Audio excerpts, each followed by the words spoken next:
Hello, everyone. Thanks for being here. I'm Sharalyn Orbaugh, head of the Department of Asian Studies at the University of British Columbia, where we are grateful to have the chance to teach and study about Asia and Asian Canada on the ancestral, traditional, and unceded territory of the Musqueam, Squamish, and Tsleil-Waututh peoples, who have been creating and sharing knowledge on this land for millennia. I feel very honored to have been invited to welcome you all to today's event, Exploring Asian Heritage in Vancouver.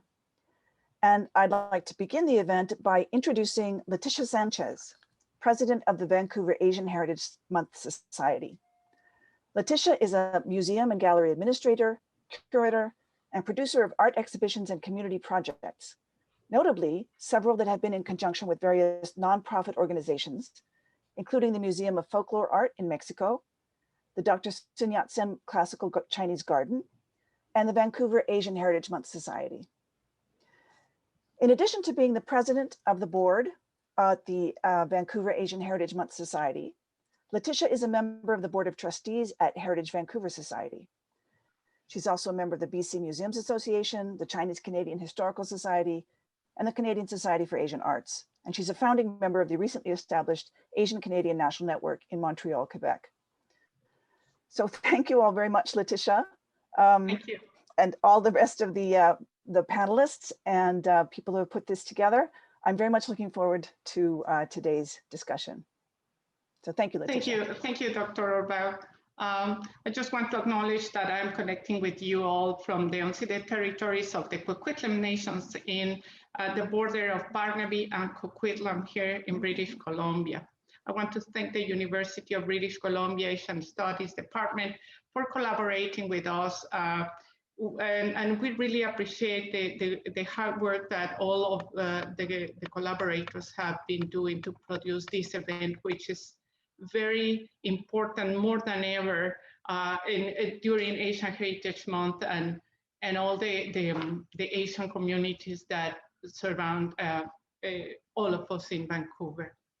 VAHMS is in its 25th anniversary of serving the community by fostering and promoting and also celebrating the arts and cultural diversity that Pan-Asian Canadian communities bring to Canadian society.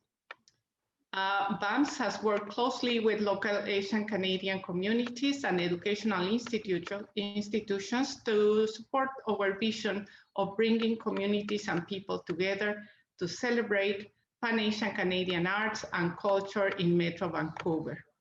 Exploration Festival showcases Pan-Asian Canadians arts and culture during Asian Heritage Month in May. I will stop here because I would like to introduce Jimmy Yang, who's going to be our moderator tonight. And he is part of the board of directors at the Vancouver Asian Heritage Month Society and is also the secretary. So Jimmy Yang joined Access Justice in 2003 and served as its systems architect, project manager, and active executive director prior to his merger with Pro Bono Law BC. He's a columnist and regular media commentator on issues of public legal education and information.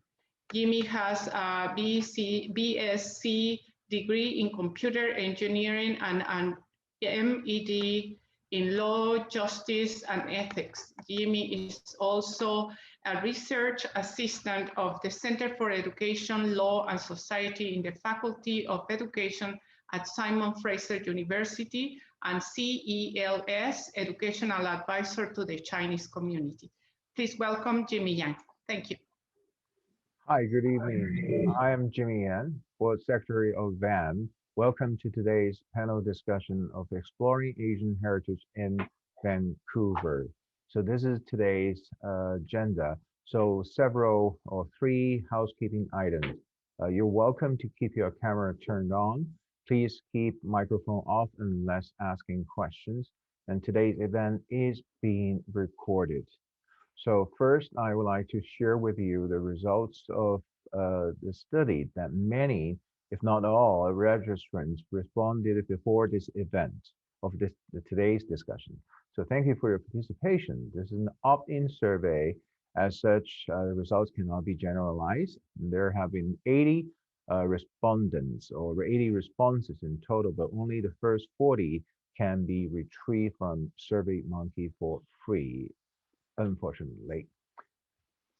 So here are the results. So for the first question, what Asian heritage feature means the most to you in Vancouver? Only 2.5% of respondents recognize languages as important Asian heritage. I just want to comment on that question 1, 2, 3 are multiple choice questions. Question 4 to 6 are open-ended questions. And more than 90% of the 40 respondents actually retrievable responses offer their insights. So for those questions, I only choose for the open-ended question, I choose 3 answers. Either they are most representative or very unique. So for the next question 2, how often do you speak your mother language with your friends in Canada? 27.5% of respondents usually or always speak one's mother tongue with their friends. And the next slide is question 3. How often do you eat Asian foods? In Canada, 80% of respondents usually or always eat Asian foods like I do. And for the question 4, what Asian heritages do you want to celebrate in Canada? And I select the following answers. So answer 1, I feel like South Asian and Southeast Asians in particular need more attention in our spaces in Vancouver. Answer 2, I love Asian heritages. I'm Chinese and I regularly celebrate Vietnamese, Korean, Japanese, and occasionally Indian, Thai, and Filipino heritages. Answer 3, all of them. I think people tend to forget that Asia isn't limited to East Asia. So next, question 5, how has the pandemic affected you in ways that are specifically related to your Asian heritage? So the first answer, I'm more cautious when walking in the streets, worried about the risks of encountering Asian hate crimes. And I haven't, answer 2, I haven't been eating Asian food as often because I haven't been going out for food much. I haven't been able to connect with my Chinese grandma to celebrate any holidays. The answer 3, the opportunity to meet in person and hear more from the achievements and the struggles of many Asian communities which are not so visible. And the last question, what does decolonization mean to you? Answer 1, empowerment of minority groups. Answer 2, respect and valuing of indigenous cultures. And answer 3, speaking our languages and celebrating our traditions. Now let's move on to our very first panel speaker, Sophia Diamonds. Sophia, you want to say hi first? Sure. Okay. Hi, Yeah, everyone. yeah, okay. Sophia is a UBC political science student, I think currently hailing from Taipei, is that right? Okay. So she is a Taiwanese Canadian. Her studies focus on the Arab-Israeli conflict, which influenced her to live in Jerusalem. There, she witnessed the ongoing political tensions, learning locally and without media bias. Improving the health of mothers, newborns, and their families is also one of her passions. She led a public awareness campaign and facilitated educational discussions with the Canadian public, including at events like Taiwan Fest 18. She enjoys running, skiing, and spending time with her family. So my first question to Sophia, how can other Asian communities learn from events like Taiwan Fest 18 to promote their heritages and cultures in Canada? The floor is yours. Okay. So first of all, thank you for having me here today. It's such a pleasure to be here with you all. So why don't we start with talking about what Taiwan Fest is for those who may not have heard of it. Taiwan Fest is an annual event that's hosted in Vancouver every year. It celebrates aspects of Taiwanese culture through shared dialogues like food, art, music, and performances. So back to your question, how can other Asian communities learn from events like Taiwan Fest to promote their heritage and cultures in Canada? So there's actually so many ways that events like Taiwan Fest can link and inspire other communities. So for example, the first way that I saw from Taiwan Fest is that Asian culture can be celebrated as a whole each time we have an event like Taiwan Fest, so that we can learn about different cultures at the same time. What's unique about Taiwan Fest is that you'll notice that it's not only Taiwanese culture that's being celebrated. This is because each year, the festival takes a spin and promotes Taiwan's connection to another city or another country, like the Philippines or Japan or Hong Kong. And the second way is through interactive things like food, games, art, and meeting people. It's amazing what we can do to connect people. In my personal capacity, I worked on a campaign to raise awareness for maternal, newborn, and child health, which I made a spinning wheel out of a fidget spinner. And it was so cool to have everyone learn new things about Taiwanese culture and plus other cultures and issues like global health at the same time. And what's even more interesting is that through things like food and appreciating art, is that we can share a moment together and it doesn't have to be complicated. So I would say that for me, the two main takeaways of what we can do for other Asian communities through events like Taiwan Fest. In a project that you were involved in, you noticed that respondents of the younger generation question the reason to visit Chinatown nowadays.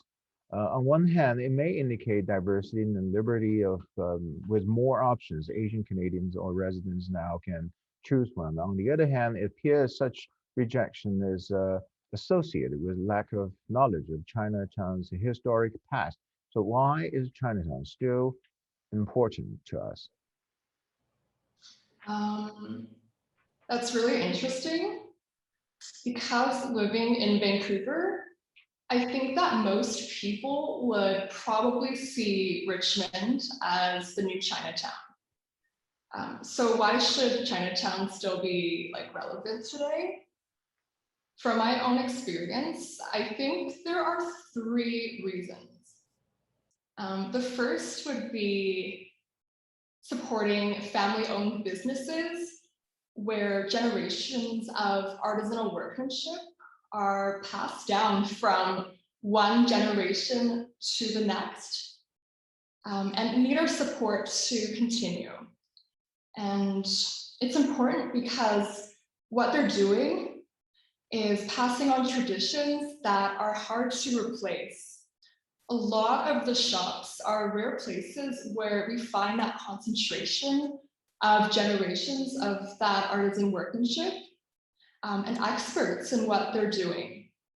So a favorite childhood memory I can think of would probably be walking into a barbecue meat shop in Chinatown. And I still get memories from the smell and begging my mom to taste even more. Yeah, and I think the second would be the sense of community. I feel like Chinatown is a place to feel inspired and inspire other Asian youth to celebrate their heritage. And it's really encouraging, especially as young adults, we're just beginning to navigate through these identity-related questions. And to have that sense of community, it's so encouraging. So I think that these are the reasons why Chinatown is still really important and relevant today.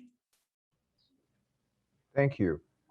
So let's move to our second speaker, and Olivia Lin. Olivia?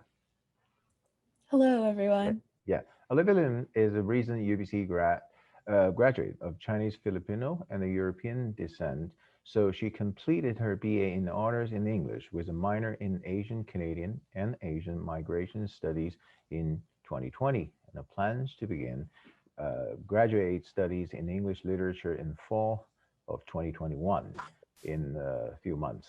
Her research interests center on critical race and critical disability studies, life writing, affect theory, embodiment studies, and the Asian, Canadian, Asian America, Philippines, and Asian diasporic literatures. And her current projects include research assistantships on trans-Pacific literatures and Asian diasporic communities. And you mentioned that, Olivia, that you discovered Chinatown after you actually read Sky Lee's Disappearing Moon Cafe.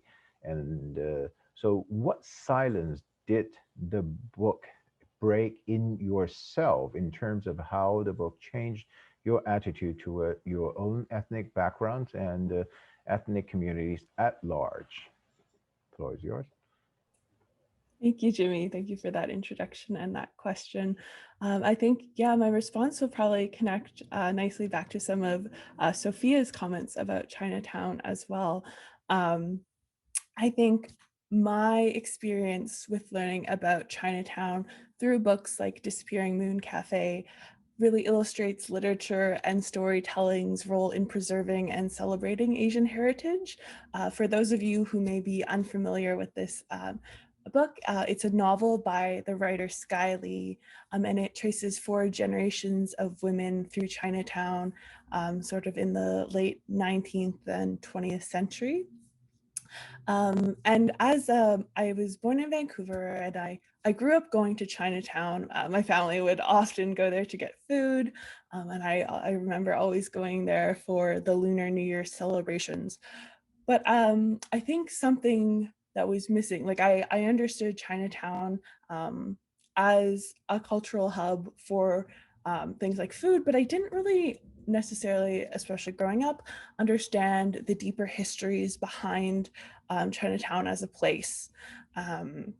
And so for me, literature has been really transformational in shifting my understanding of and learning about that rich history and really giving meaning to place in a way that I wasn't able to get maybe from just going to Chinatown and eating the food there.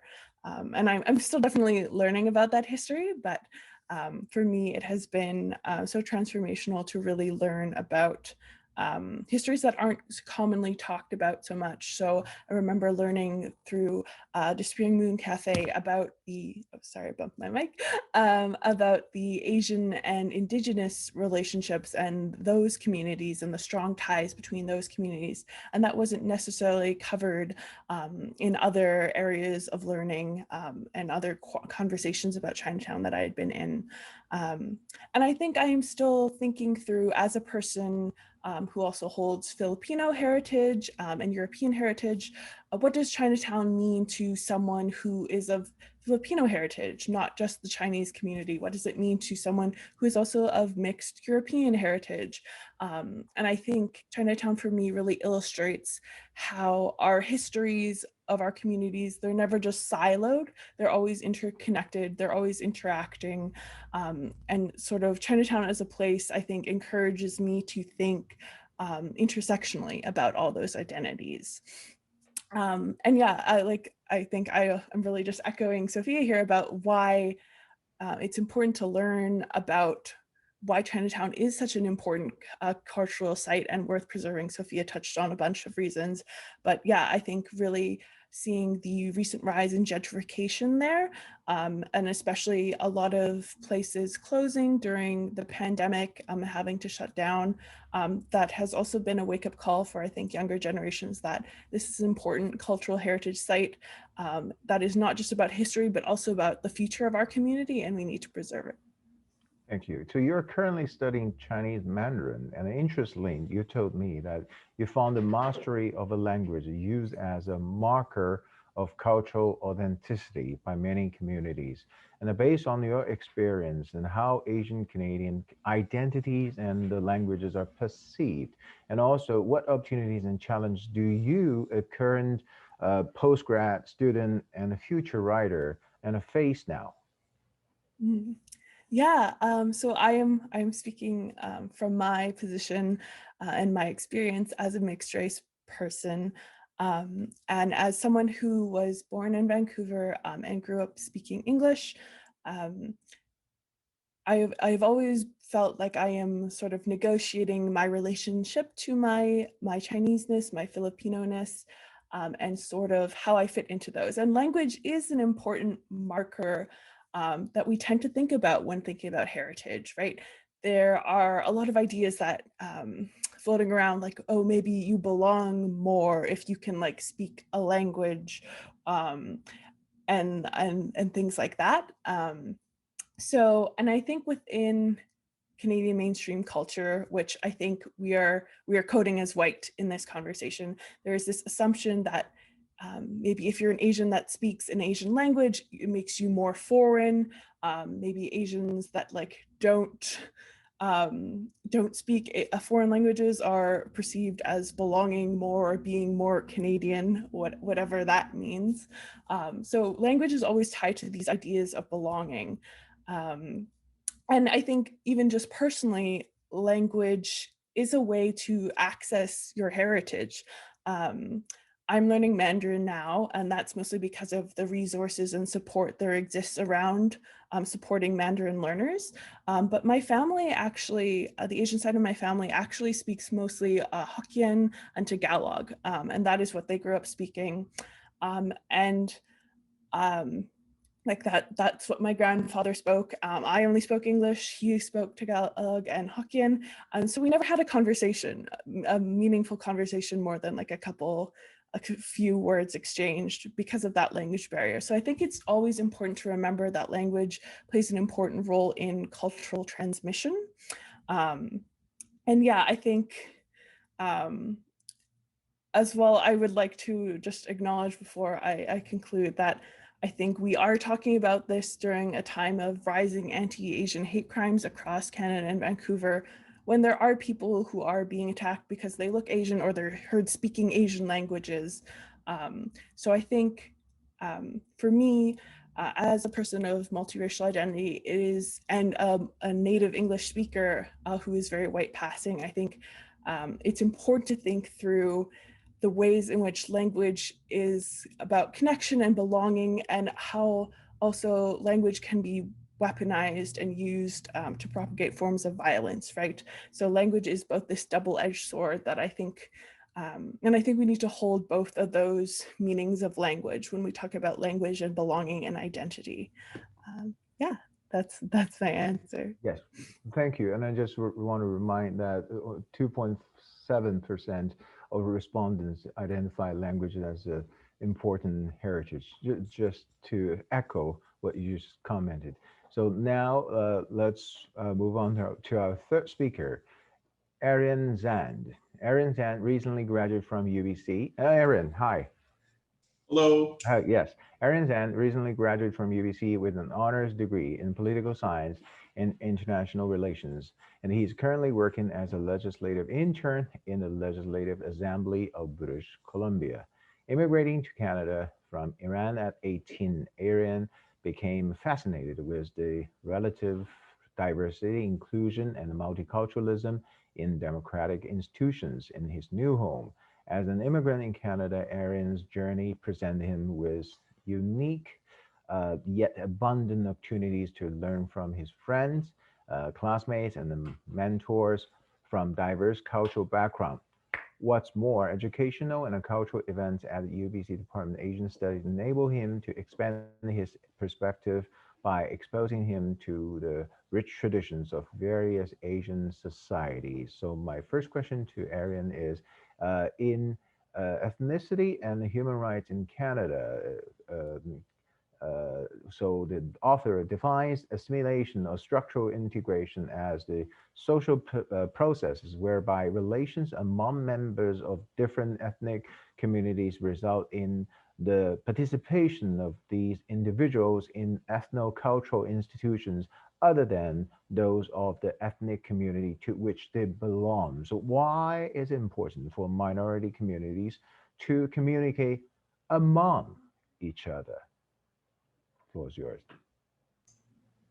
Thank you so much, Jimmy. It's a real delight to be here and also to see so many familiar names in the audience. I wish I could say to see so many familiar faces if this was in person, but still glad to see familiar names. And I would also like to acknowledge that I'm calling from the traditional territories of the Lekwungen speaking people, which are now known as Songhees and Esquimalt nations here in Victoria. And to your question, Jimmy, I first wanted to give it maybe a broader definition of communication. There's a lot of research indicating that when we think about communication, the first thing that comes to mind is a perfect linguistic fluency, that we are able, that what constitutes communication is the ability to articulate and express your thoughts fluently, persuasively, and without any kind of hesitation. But that is not what constitutes communication fully. In fact, there's a lot of research on body language and different kinds of signalings in language that form communication. In a multicultural society like Canada, we still have a long way to go to achieve higher levels of multiculturalism. But even with the current levels of diversity, it's important to consider communication as its broadest definition possible, that if there is limitations of language, that should not prevent connecting with people who don't speak your native language. And to answer the question more directly now, why is it important to have communication within, across the communities? There are several reasons for it. The first reason, I'm personally interested in the intellectual value of learning from others. In my first year at UBC, I had the pleasure that was brought in mostly by chance of sitting beside someone who was from China. Next day, sitting beside someone who taught me a lot about the Ismaili community in Asia, and that, I learned that throughout years of being at school, that initiating that communication brings with itself a widening of perspective that is just like, from a purely intellectual perspective, is quite pleasing and allows you to grow your mindset, both at an individual level, but also as a community, at a community level. And the second reason why communication should be considered, communication between different cultures should be considered as important, is that each and every one of us, whether we are first-generation immigrants who immigrated to Canada as adults and had to learn English, or whether we're third-generation immigrants who have been here for a long time, each and every one of us have stories to tell, great ideas to share, and unique inputs to offer that inform those inputs, perspectives, ideas, and stories are informed partly to varying degrees, but they are informed by our Asian heritage. And if we are not able to, or we don't basically seize the opportunity to connect between different cultures, those stories, those ideas, those perspectives that could benefit the society as a whole would be squandered. So having that communication is really important to achieve that. And finally, I wanted to conclude with this, that despite the distinctiveness of our stories, each of our stories are unique, but there are shared themes that when we narrate our stories for each other, when we communicate with each other, there's always that story that, you know, either you or your parents or grandparents wanted to articulate themselves, to tell something to the cashier, to the bank teller, to the phone company that shouldn't have charged you, but they did it anyways. And they wanted to express themselves, and they thought that, oh, I could have done that differently. And there are lots of, and these communications and communication between cultures within Canadian society allows us to identify those common themes that exist within our unique stories, and that allows us to create a sense of solidarity and mutual understanding that can have vast impacts on our networks of support, both as individuals, as communities, as minorities, communities of color, communities of various heritage, and also the Canadian society as a whole. Thank you. So Asian is neither one ethnicity nor one language. Asia actually has more than 50 UN members or states, and with 4.5 billion people as of June 2019, almost 60% of the world's population. And because of diversity and the complexity, and there are minorities within the minority. So what challenges do the minority within Asian communities face nowadays in Canada? Thank you so much, Jimmy, for the second question.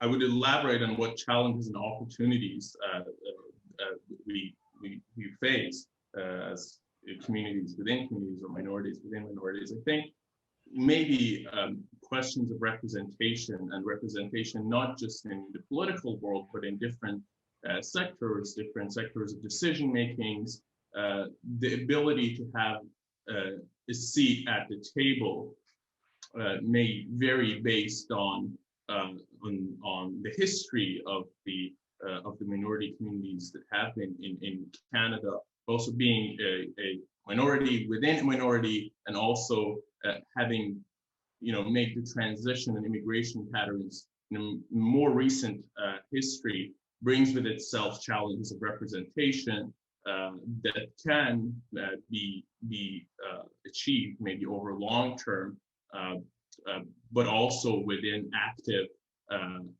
initiative, both from minorities within minorities, but also other minorities within Canadian society, and also existing structures of power, whether it is in politics, community work, municipal councils, city councils, and such. That's the challenges of representation, establishing institutional links between these. I'm originally from Iran, and an Iranian community. Immigration to Canada is relatively recent compared with, for example, South Asian and Chinese Canadian immigration patterns, and that brings with itself a matter of how to establish the new links within across the communities, but also with existing centers of decision making.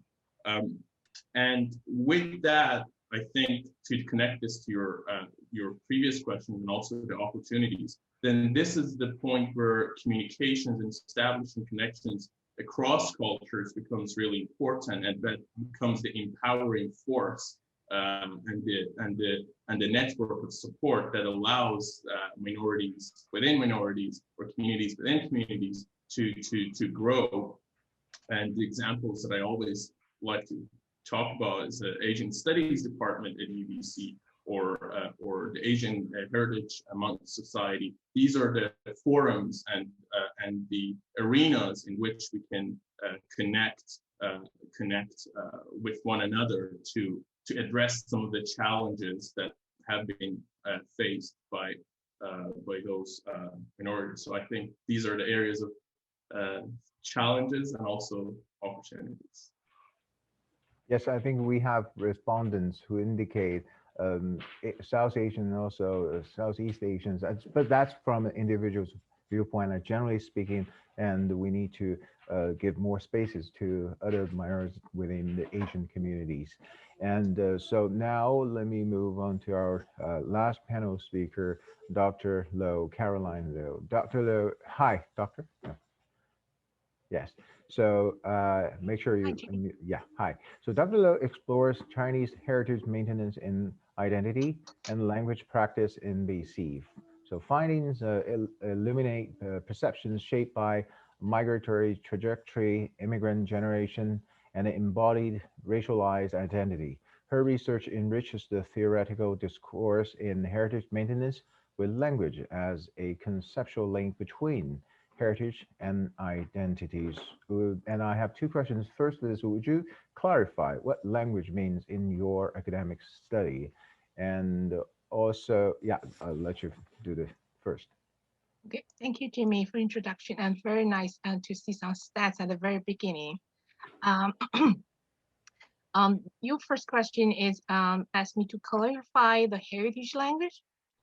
Just the language in academics, I think it's slightly different from like with what we use daily as a language, right? And right. also, and Arian also touched upon that as languages, including like signages and like body languages as well.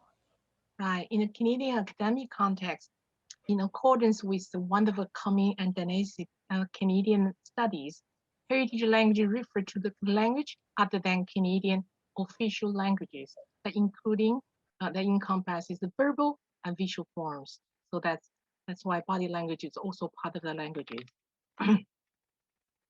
And so how does Canada benefit from heritage maintenance of all groups, and how do we maintain one's heritage and a cultural identity? Because you told me, and I quote, like for many, the simple knowledge of the value of heritage is not enough to uphold heritage maintenance, and without instilling the notion that all culture and languages are equal valuable in a multicultural society such as Vancouver, the likelihood of successfully maintaining one's heritage and the cultural identity would be diminished, if not eradicated.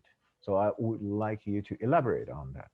Thank you. Oh, thank you, Jimmy. This is $1 million question. Two questions. Yeah, I hope I can take a little longer because I have a short version, but I would like to really present my longer version of this question, because if this question can address in 5 minutes, I don't think there will be a discussion at all. There won't be need. So today I like to talk about Asia or not, we are all in this together. Okay, I would like to start by acknowledging that I'm situated on the traditional and unceded territories of Kwanglen First Nation. And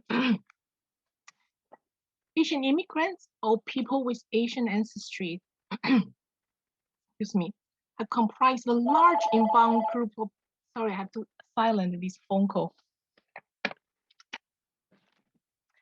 Consists a large inbound group to BC since 1980s.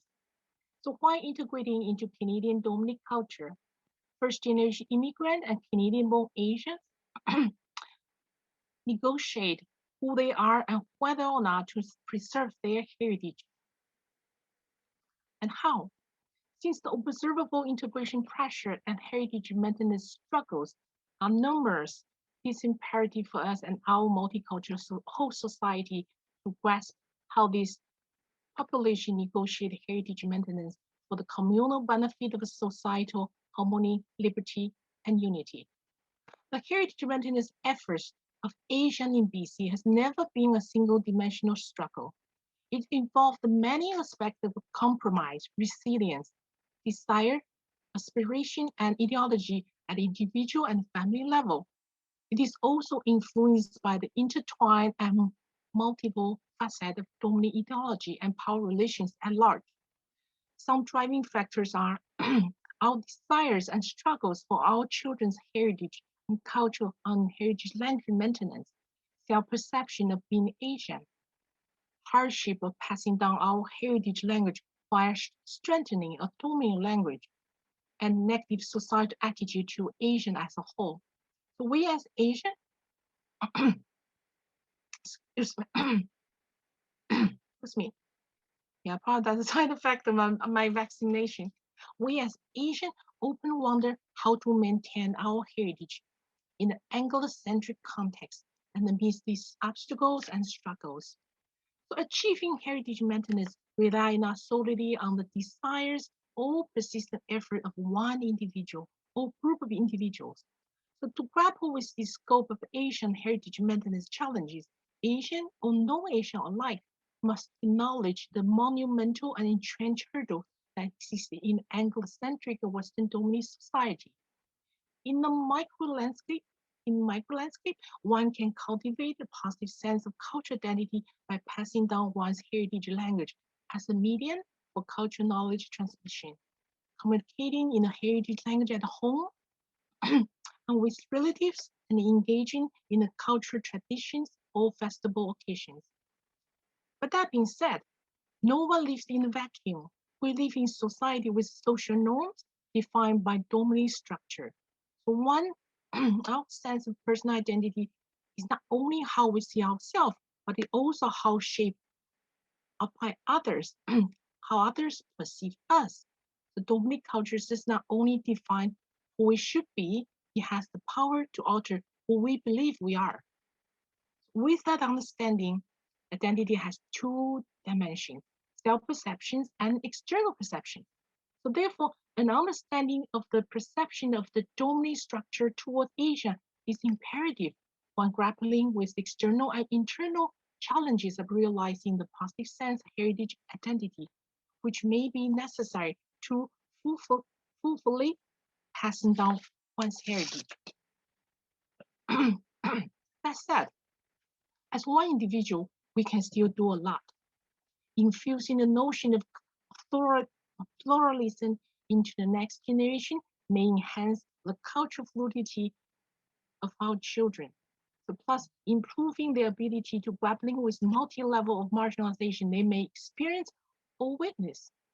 The cultural fluidity may mitigate the damage that these external perception and attitudes inflict. The pluralist ideologies encompass the broader perspective, not only the cultural inherited point of view, but rather a large world peace and political perspectives. This standpoint suggests that we, Asian or non-Asian, should treat each and every culture as vital, embracing a grander heritage maintenance worldview. However, how may one embrace our own heritage when their sense of cultural identity is new or even negative?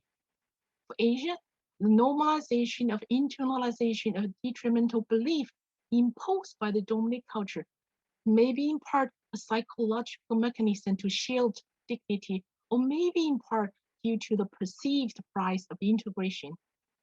So sadly, the internalization of racism or stereotypical belief alter the self-perception of the oppressed, which not only sustain the righteousness of the oppressor, but also silence any questioning of systemic structure that produce and reproduce this inequality and oppression.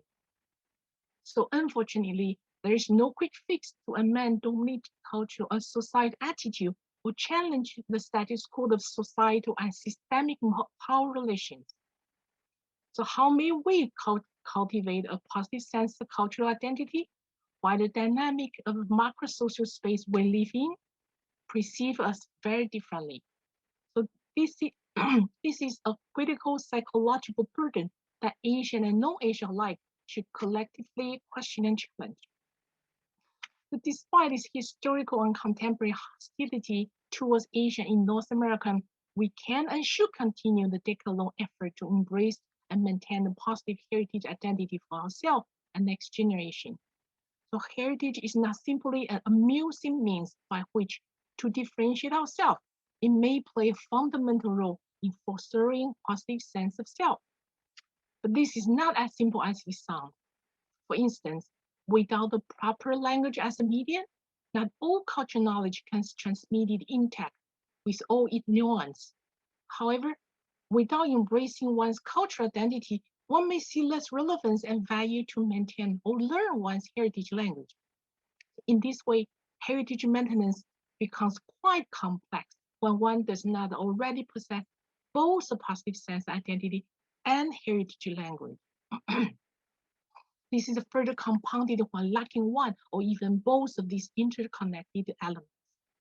In the perfect world, to properly inherit heritage as a positive addition to one's sense of identity would be to inherit culture through the medium of its language. But unfortunately, not all Asian has the means or opportunity to fulfill this linguistic practice in BC's dominant culture. Even with the resources and effort, the success of heritage language learning or preservation may be severely impacted by perceived lack of relevance in the host society. So therefore, realizing the relevance and value of one's heritage language and fostering the appreciation of one's cultural identity and origin may greatly foster heritage language maintenance, thus heritage maintenance as a whole.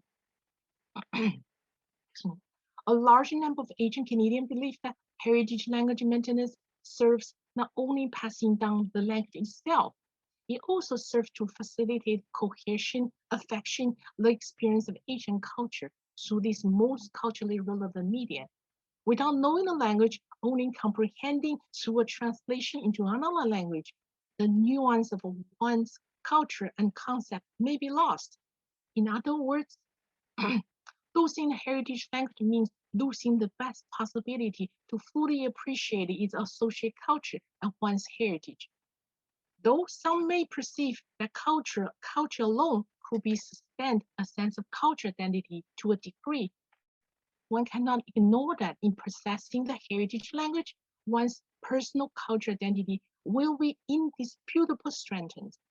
So losing the language is not solely losing the communicative function of it. The loss may take with it the personal and group identity and the social culture, which is heritage. The language is one of the crucial facets of daily engagement and define and draw meaning from identity and subjectivity. So one's mother tongue may comprise one of the most fundamental elements and characteristics of one's cultural identity. Heritage language forms an imperative facet of the habitus for linguistic minority and for those in the diaspora's context. It assists them in maintaining a positive cultural identity amidst daunting integration pressure, exclusion, and marginalization. So while our macro surroundings and field are vastly different from Asia, practicing a heritage language in our adapted land may provide an anchor to nurture a positive sense of self, since one's mother tongue cannot be changed or replaced regardless of where we are. A transcendental connection to our family heritage across diverse geographical locations can't be better achieved than through the maintenance of heritage language. Asian language retention should be regarded as a pivotal part of heritage maintenance and cultural inheritance. As Dr. Dave vehemently expressed, if there is no link between language and culture, what will be the point of emphasizing language training? Language is a vital component of any culture. As such, one should aim to preserve it, as it is not only the medium, but also the heart and soul of a culture, hence invaluable to the nuanced heritage retention. Without the culturally relevant language, a positive sense of heritage identity lost much of its meaning and substance. Being unable to speak one's heritage language, whether through language loss or never has been taught in the first place, may block the most profound intrinsic gateway to one's culture, and a sense of positive cultural identity may consequentially wane. In essence, heritage language should be treated as a link between cultural identity and heritage maintenance, and an unquantifiable assets of possible heritage renaissance in this supposedly multicultural society of Vancouver. So all of these above discussions suggest that successful linguistic maintenance and positive cultural identity goes hand in hand. Both elements are invaluable to the pursuit of a fruitful heritage maintenance. On the grander scale, the struggle to preserve one's heritage in Canada illuminates the troublesome lack of language retention solution in the Canadian Multiculturalism Act, promoting the ideology of embracing culture and embracing language without providing the pragmatic suggestion to preserve said language does not present a viable or sustainable means for realizing a highly diverse, multicultural, and also harmonious society. To one day achieve the ideology of Canadian multiculturalism, the ability to navigate even unfamiliar fields comfortably may be necessary. So the best way to increase the cultural fluidity and intercultural competence is by embracing or even possessing multiple languages that allow you one to truly connect with linguistically, culturally diverse community. Therefore, we should all treat heritage and heritage language, whether our own or those of others, as vital. Doing so aims not only to sustain the heritages of one's own specific culture and community, but also to advocate for, to promote the protection of all heritage in our diverse society. One dominant culture being one heritage as unimportant, others become more precarious with this precedent. The survival of one heritage may well depend on the survival of others. No one heritage is truly safe until the notion of heritage as a whole is valued. So to reiterate, Asian or not, we are all in this together. Thank you, Caroline. Lest we forget, the Senate of Canada adopted a motion proposed by Senator Vivian Poy to officially designate May as Asian Heritage Month in Canada. So in May 2002, the government of Canada signed an official declaration to designate May as Asian Heritage Month. So now this concludes our panel discussion, and let's give a round of virtual applause. I think this is the virtual way to our four speakers. And thank you very much, Sophia, Olivia, Aaron, and Caroline. So in the following Q&A session, please use raise hand button or type in the chat window any questions for our panelists.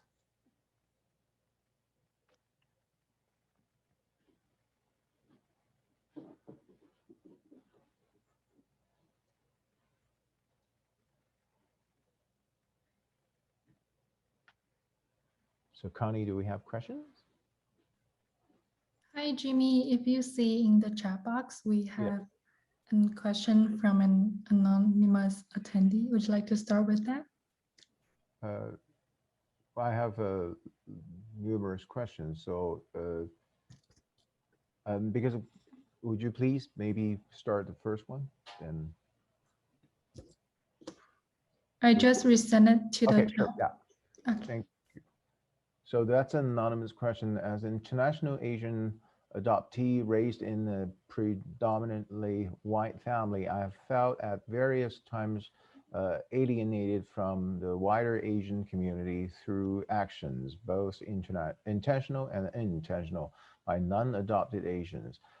What steps and or methods would be the panelists recommend to make Asian adoptees feel more welcome in the wider Asian community?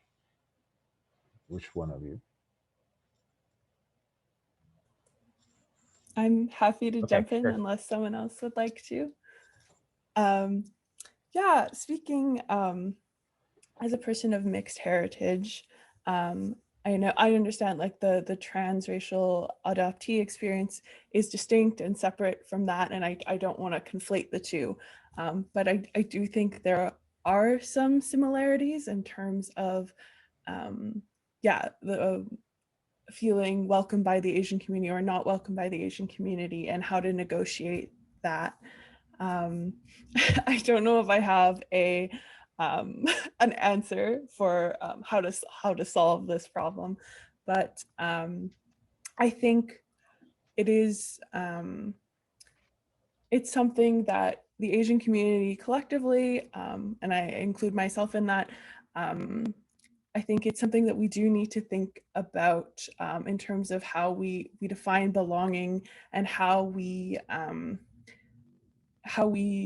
seek to build community among ourselves and with folks who come from backgrounds that are maybe or transracial adoptees or otherwise. I think one thing that is important to remember, often we associate proximity to whiteness in Canada with privilege, right? You may be treated better because you look more white, or maybe you might be treated better because you speak English like a native speaker. But it's also important to remember that I think proximity to whiteness can also be a form of violence, right? There is a unique kind of racism that folks who maybe have family members that are white can experience in a way that is a bit distinct from other forms of racism and violence. So yeah, I think recognizing that that identity is distinct, and then working to expand the ways we think about belonging and community together. But yeah, that's a long journey, and I can't solve it in my answer, but hopefully that helps a bit. Anyone else? If not, and I just want to comment, like nowadays on YouTube, you can find many channels, and then there are also Asian cultures then in English. So you can use the the search engine and to find many interesting subjects that you can explore. Like I'm currently actually exploring Kabuki Cool. It's an NHK program on YouTube, and I enjoy it very much. It's totally like, even from an Asian viewpoint, fascinating. So, okay, we have a second question. So, question from Dr. Sunny Wong. So, Olivia, thank you so much for sharing, I'm quoting, sharing our experience and the thoughts about learning and using the language that can be an important part of group belonging and identity. So, but we also just saw the survey results that I shared. Compared to Asian traditional foods, less than 5% respondents thought Asian language means the most to them in Vancouver among given Asian heritage features. As a language instructor, particularly teaching Chinese heritage language courses at UBC, I am interested in how we can encourage more heritage studies, learn their heritage languages, and also better integrate language, culture, and identity for their positive learning experience. Do you, any panelists, have any suggestion for us from your perspective? Yeah, other panelists, feel free to jump in as well. I'm sure you have great thoughts on this as well. I'll try to keep this really quick. Thank you so much for this question. I think for me, there's a couple different factors at play here, and I would maybe categorize them into external and internal. So I think externally, the process of learning a language and making the decision to learn a language is a lot about the perceived value of that language, right? And that value is loaded in our cultural assumptions, right?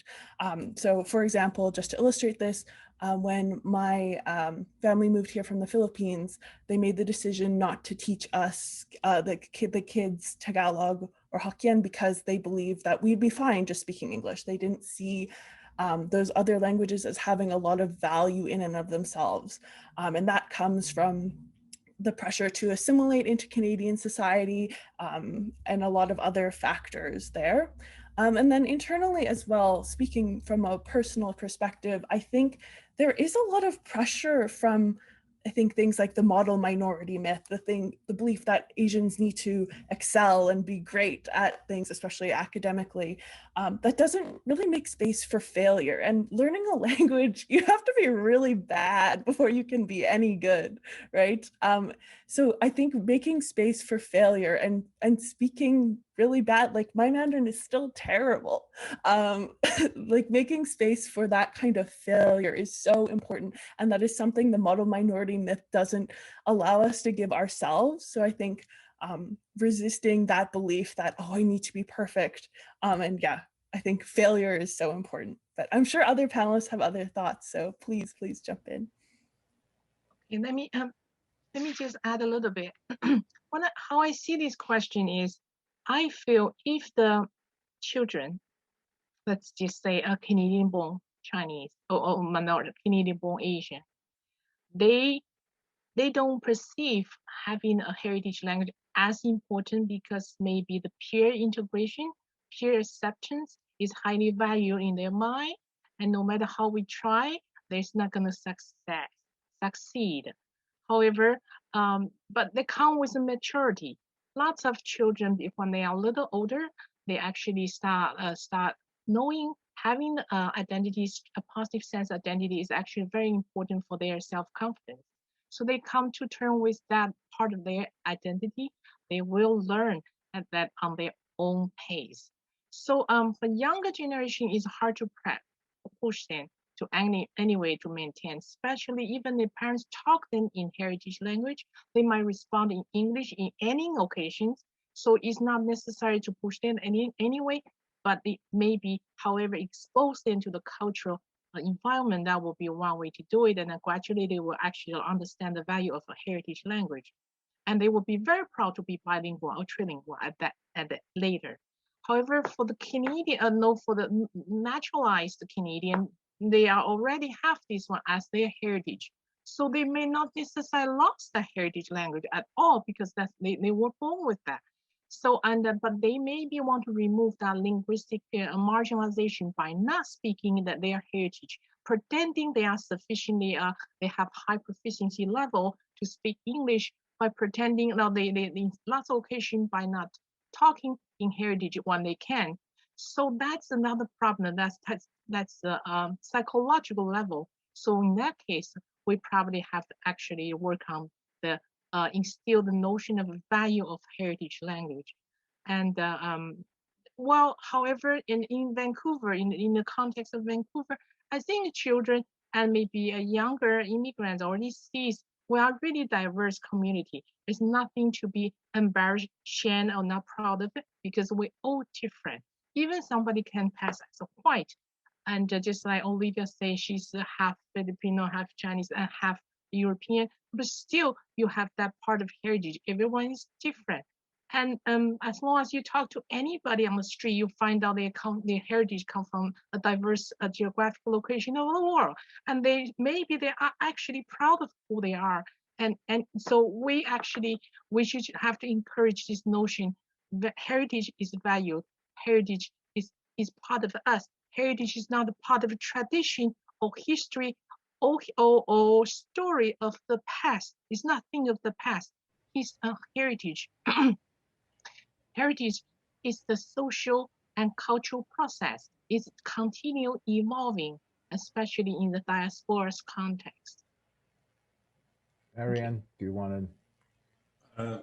Yeah, I personally have I speak Farsi as my native language, and for me, learning English was more challenging, if anything. To echo Dr. Lowe's point, that recognizing that diversity is, I think, really important, because I remember when I came to UBC, I wanted to learn English, and there were Iranian Canadian students who were born here, and they wanted to learn Farsi. And that diversity allowed us to communicate, and we had tandem groups that sometimes I spoke to them in Farsi so that their Farsi gets better, and sometimes they spoke to me in English so that my English could get better. So I fully agree with Dr. Lowe's point. And also another pragmatic point, based on my experience at least, like creating this space where language can be taught in a more fun way. Not that learning it in a classroom is not fun, but maybe outside of classroom. Students Club, I know, for example, UBC Persian Club organizes lots of events that have nothing to do directly with the language, or like parties to celebrate cultural celebrations, or watch a movie, or read a short story. And that encourages people, especially students who were born and raised in Canada, to take the risk, because the stakes are lower to learn the language and to practice it, where there is no consequences grade-wise, and in terms of academic pressure. So these are the maybe collaboration with student organizations, creating that space, and also recognizing the diversity.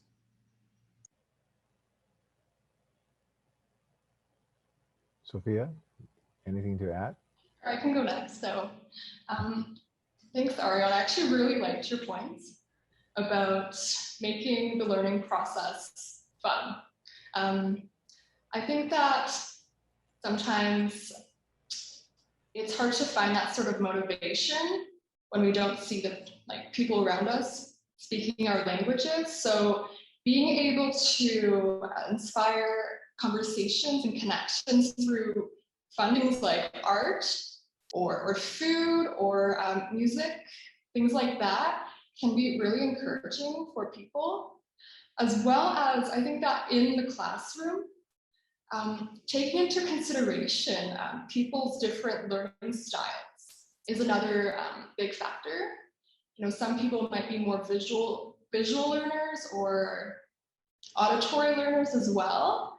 And I think that in the bigger picture as well, it would be really dependent on sort of promoting a wider acceptance of different personality types. Just thinking of introvert versus extrovert. I've always felt so I'm Taiwanese Canadian, and I'm also an introvert. And I've always felt like that side of me is something that I've had to hide in Vancouver, just because at school, we're really encouraged to speak up, and same with the workplace as well. But I think that when we're able to consider other things that might be intertwined with it, then the overall learning experience and the experience of learning the language can be a lot more engaging and welcome to everyone. And I want to link back from the Taiwan Fest, right? And I think the progress of language learning and progress of the attitude towards your own heritage language is slightly different, comparing community to community in a context of Asian communities. And for instance, I have cousins who were brought up here, and when they were very young, they speak English only, and but they can hear Cantonese well. However, I also noticed relatively speaking, younger generation in their 20s, and they're very confident in terms of being bilingual or multilingual, speaking the dialect and also speaking Mandarin and or Cantonese and then English. So, but however, each community is slightly, the progress is slightly different. So we need to actually be respectful, and that's why the importance of respect each individual community and your culture and is respected, and therefore then they have, and once they have enough confidence, right, and then they have the determination and to actually to learn the language, and also not only learn, to master the language. Only if you master the language, then you can access to your culture. So do we have, oh yes, so question from Sonny, sorry about that, thank you everyone. I have a question. How likely do you think that Asian culture could have a total renaissance in the near future? I mean, Sonny shared 2 video clips, and renaissance, interesting question. I think we need enlightenment. So well, that's a little bit political. Anyway, so anyone who wants to comment on the total renaissance in the near future? Any panelists? I always reserve the word total because total renaissance sounds like the absolute term, but I think there's a likelihood there is some certain degree of renaissance in different culture, Asian cultures, but total renaissance, I will reserve that. However, in the near future, yeah, I can see in the foreseeable future, maybe there is a renaissance in Asian culture. However, that should be the collective effort of all of us and all of the heritage and also cultural community. So when we try to maintain our heritage, of course, our purpose is hoping we pass down our cultural heritage to next generation. So of course, there is a likelihood there will be one day the culture renaissance. But however, in very near future, I will reserve that because I thought it takes 1-2 generations actually instill the notion of actually our heritage is actually valuable, and we take proud of being such a person, and so I would hope that will be the case in the future, but I would say we're still so much long way to go, and that's the goal we're working towards to it for sure. Anyone else?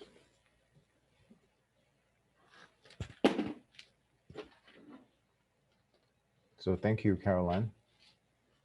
But if I may, and I just want to briefly say, still Renaissance, well, you have to talk about enlightenment. And in terms of enlightenment, we need to talk about humanity and science, right?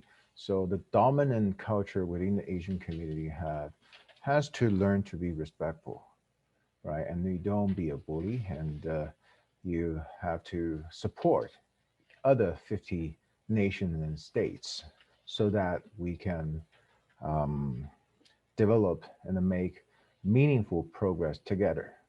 Without that, I don't see Renaissance. I'm obviously a very biased moderator. However, if we do have no more questions, and so anyone raise your hand? If not, then I am going to. So thank you very much, and please complete. You can scan this QR code, and then by participating in a quick survey, I think UBC feedback survey. Thank you very much all for your time and a very interesting and dialogue among panelists from different cultural backgrounds. Thank you very much, and thanks very much to UBC for hosting this event. Thank you all, and 6:12, have a bon appetit and have a good night. Thank you, Jim.